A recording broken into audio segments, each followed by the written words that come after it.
حضرت اجمیری کا اصل نام حسن، لقب یعنی نک نیم معین الدین ہے۔ آپ 1141 عیسوی میں غیاث الدین کے یہاں علاقہ سجستان یعنی سیستان میں پیدا ہوئے۔ یہ سیستان خراسان کے جنوب یعنی ساؤتھ میں ہے۔ اس وقت اس کا کچھ حصہ ایران میں ہے اور کچھ افغانستان میں ہے۔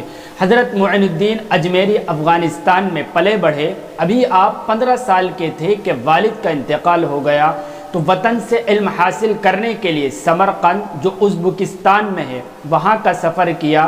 پہلے قرآن مجید کا حفظ کیا، پھر دوسرے علم حاصل کیے۔ سمرقند سے نکل کر نیشاپور کی طرف روانہ ہوئے۔ نیشاپور ترکمانستان کے پاس میں ہے، تو نیشاپور کے قریب میں ہی قصبہ ہارون یا ہارون میں مشہور بزرگ حضرت شیخ عثمان ہارونی کی خدمت میں حاضر ہو کر ان کے ہاتھوں پر بیعت کی۔ 20 سال تک آپ کی خدمت میں رہے۔ 20 سال کے بعد حضرت خواجہ ہارونی جب مکہ گئے تو آپ کو خلافت عطا فرمائی۔ مدینہ میں حاضری کے بعد خواب کے ذریعے آپ علیہ السلام نے آپ کو انڈیا جانے کا حکم دیا۔ اس کے بعد آپ نے الگ الگ جگہوں کا سفر کیا اور بہت سے بزرگوں سے ملاقات کی۔ پھر کچھ دنوں کے بعد آپ ہرات جو افغانستان میں ہے وہاں رہے۔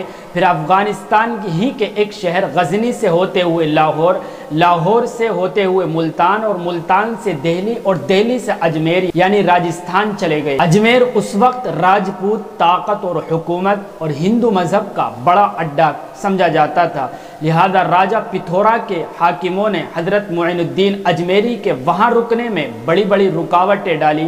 آخر کار آپ کی تعلیمات سے خاص اور عوام کے ساتھ ساتھ راجہ پتھورا کے حاکم بھی اسلام قبول کرنے لگے، حتیٰ کہ پرتھوی راج کے ایک بیٹے نے بھی اسلام قبول کر لیا تھا۔ آپ آخری وقت تک اجمیر میں ہی رہے۔ آپ کو بتلا دیں کہ آپ کے ہاتھ پر تقریباً 90 لاکھ لوگ مسلمان ہوئے۔ بزرگوں کے 4 سلسلے ہوتے ہیں، نقش بندی، چشتی، قادری، سہروردی۔